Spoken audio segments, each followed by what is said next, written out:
भाई 20 साल पहले वाला बिहार नहीं चाहिए। भाई 20 साल पहले वाला बिहार नहीं चाहिए उनको यही सरकार चाहिए। अभी सरकार युवा सोच युवा नीति के तहत नया जोश के साथ बिहार में सरकार बनेगी, क्योंकि इसका ताकत युवा के पास है। युवाओं लोगों ने ठान लिया है कि बिहार में सरकार बदलेंगे। और बिहार ही नहीं, बिहार जब अंग्रेज लेता है तो केंद्र भी बदलता है, केंद्र भी बदलता है निश्चित। अरे आप तो राहुल जी को सेट करने में लग रहे हैं शायद। राहुल और तेजस्वी की जोड़ी बिहार में परिवर्तन लावेगी। अब तूफान ला दिया है जी। भाई तूफान ला दिया है। क्या नाम है आपका भैया? जी अभिजीत आनंद नाम हुआ। बताइए आनंद साहब, क्या तूफान ला दिया है राहुल और तेजस्वी की जोड़ी ने? नहीं, बिल्कुल नहीं। तो तूफान नहीं, हम लोग का आधार यही है वोट मांगने का कि विकसित बिहार को और विकसित करना है।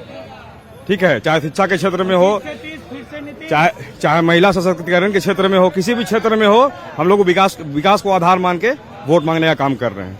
भाई कह रहे हैं जोड़ी हिट है राहुल और तेजस्वी की। हाँ, राहुल और तेजस्वी की तो जोड़ी हिट है, लेकिन देखा जाए आगे इलेक्शन में क्या होता है। लेकिन हम लोग समर्थन में हैं आपको नीतीश कुमार से, विकास पुरुष के समर्थन में हैं हम लोग। जब जोड़ी हिट है राहुल और तेजस्वी की तो आनी चाहिए कि नहीं? वो भी अपना दाव खेल रहे हैं, भी इधर भी दाव खेला जा रहा, ठीक है। लेकिन जनता हम लोग जहानाबाद के पूरी तरह से समर्थन में तीर छाप पे है। क्या चाचा, तीर छाप या लालटेन छाप? तीर छाप। तीर छाप का है? तीर छाप बहुत काम किया है। क्या काम किया? हम लोग के वृद्धा पेंशन दे रहा है, लड़कन लोग के पढ़ाने लिखाने का दे रहा है, और क्या चाहिए। इधर से कह रहे हैं वृद्धा पेंशन मिल रही है, वृद्धा पेंशन मिल रही है, वो कह रहे हैं चाचा, इसलिए हमें नीतीश चाहिए। काजी कह रहे वृद्धा पेंशन मिल रही है, काम हो रहा है तो नीतीश चाहिए। नीतीश नहीं चाहिए, वृद्धा पेंशन तो पलायन से मिल रहा था, अब नहीं मिलेगा। वो एम्बुलेंस घोटाले अब तो 1100-1500 में काहे किए थे।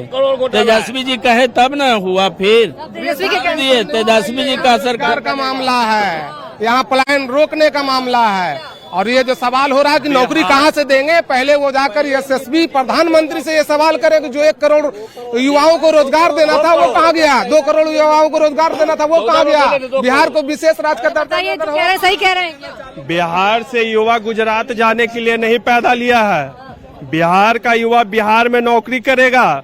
और तेजस्वी भैया के जिस दिन सरकार आएगा उस दिन सबका सुनिश्चित किया जाएगा, उस दिन करा देंगे तो अगले कैबिनेट में होगा। और ये सब जो पकौड़ा तलने वाले थे वो गुजरात वापस जाएंगे, समझे। और जो कह रहे हैं कि ये नौकरी का है फर्जी वादा है, ये सब बिल्कुल बेबुनियाद आरोप है। भैया करके 17 महीना में दिखाएं कि कैसे नौकरी को हर घर दिया जा सकता है। बीएड करके युवा युवतियां बैठे थे, रोड पे मार खा रहे थे, लाठी चलता था पटना में। हमारे जैसे ही तेजस्वी भैया गरीबों का मसीहा जैसी 17 महीना के लिए आए, सबको अपने कलम से 17 महीना में सरकारी नौकरी। 17 महीना भारी तो नहीं पड़ जाएगा आप पर?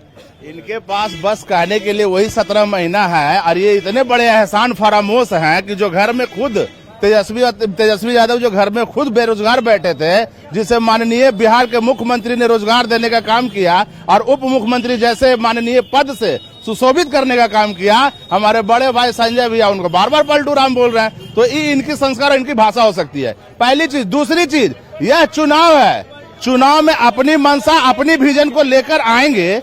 ये सवाल होगा, जनता का जवाब होगी मेरी।